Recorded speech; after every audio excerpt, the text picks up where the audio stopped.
Hi, this is Leslie Donovan, and I'm a prevention specialist at Gulf Coast Kids House, and I'm here with Teyana, who just graduated from middle school and will be going into high school. And she was a part of our Teen Safety Matters program that we were so fortunate to do in the Escambia County School District this year. Over the last 5 years, we've been in several elementary schools teaching child safety matters, but because of the Board of Education mandate of human trafficking, we were able to get into all of the middle schools and high school and some of the high schools, teaching over 15,000 middle school kids in the Teen Safety Matters program. So today we're going to kind of talk a little bit about the differences and find out what Teyana learned. And basically what we want to do is have the adults in our community know what we've taught the children and the teens. So we're going to start off with first, I just would like to ask you, when you had the presentation, what was the biggest thing that stood out to you that you thought could help you? Personally, I thought that, most of the videos, because I'm a visual learner, so I like to see things and how they act, like how things react to things, and like understand why. That's probably my best way of picking things out and understanding them more in depth. Absolutely. In fact, we got the feedback from the administrators that the videos were the most impactful things. You had mentioned earlier one of the videos about the boy who was trying to get a scholarship to college. And what did that teach you?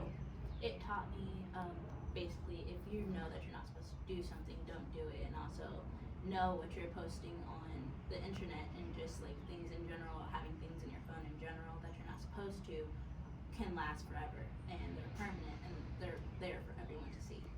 Absolutely. Teyana did a great job explaining one of the lessons that we teach is that everything you post online is public and permanent. And that is so hard to get through to kids because they feel like they can trust a friend and maybe send a text that's not so nice, thinking that's just shared between you and I. But sometimes friendships change and they screenshot it and they share it and they take it out of context. So teens really need to remember that everything they post is public and permanent, and it can not only hurt themselves, but it can hurt other people. Like in the video, it hurt the guy's teammates because they were at a party and drinking, and he took pictures and posted them. So that was an excellent example. Is there anything else that stood out to you from the Teen Safety Matters presentation? I loved how relatable it was to most of the things that we had. Miss Jessie talked to us about these things, and she would just explain these things and like take them back to when she had to deal with these things back in her teenage days, and they would be like extremely relatable. Oh, I like that. We were talking about how one of the stories she shared was sometimes we kind of tell kids, oh, what you're doing online is not so good, but sometimes it's the adults that make the mistakes online. And could you share that story we were talking about where it was Jessie's birthday?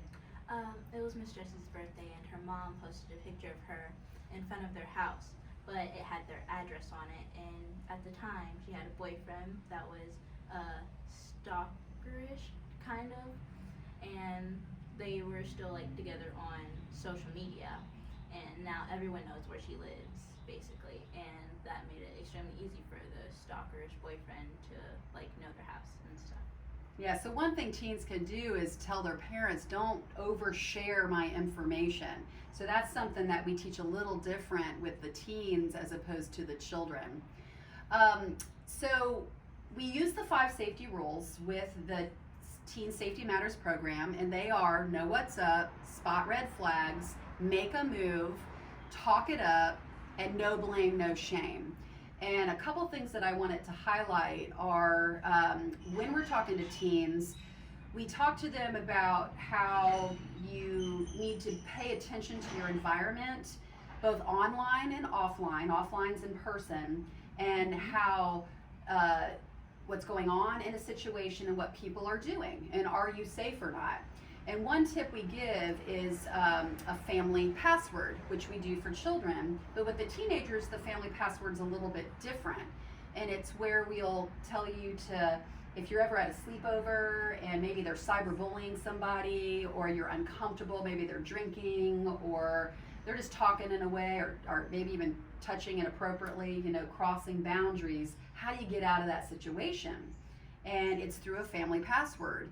And so what we want teens to do is go home, tell your mom that we need a password that if I'm in that situation, I can text it to you and you'll know I need to get my daughter or son out of there right away. So it can be a letter, like the letter X, it could be a word, or it can even be a sentence that you've made an arrangement with your parent to have that as your kind of safety word to get out of there, right? We want you to blame us to get you out of situations, right?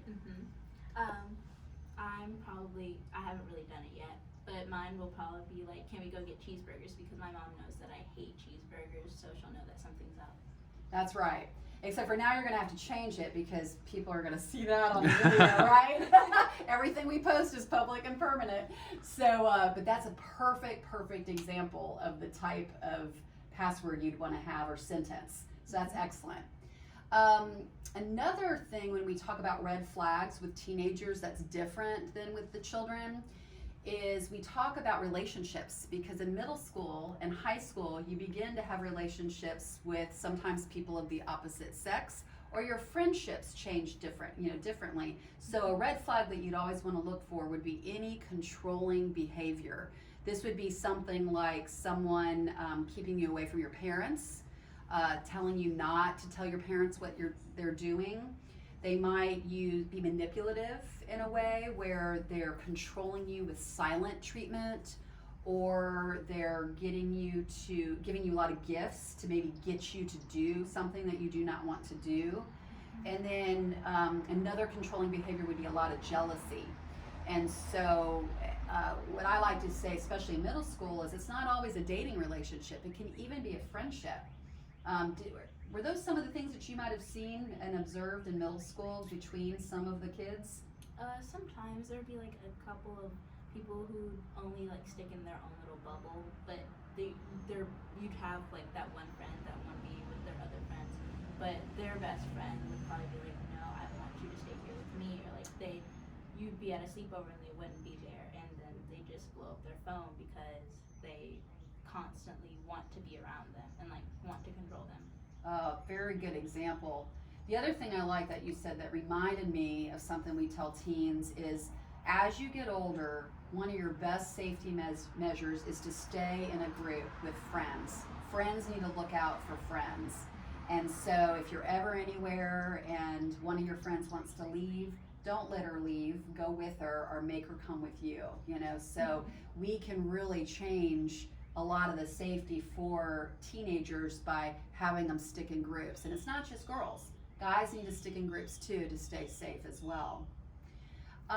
Another very important tip that we got feedback on that students really learned from a lot was the fifth safety rule, which is no blame, no shame. Because so often kids feel like it's their fault. And as you get older, you may have learned this, but kids make mistakes. Good kids make bad decisions, right? Doesn't mean you're a bad kid. And so it's really important to have no shame when you've made a mistake and to ask for help sooner than later, because the longer you wait, sometimes you'll have negative consequences, and they're longer consequences to behavior. So when it comes to no blame, no shame, it's important to know that you can always say no, especially when it comes to your body. When it comes to your body, whether it's a teenager or an older adult, you always have the right to say no, and you should have no shame in doing so. Does that stand out to you as something important? Absolutely. Very good, very good. So thank you so much for joining us. And Teyana, you actually taught me something, and so I'm really glad that you were in our presentation and were able to share what you learned with our audience. Thank you for having me. All right, thank you.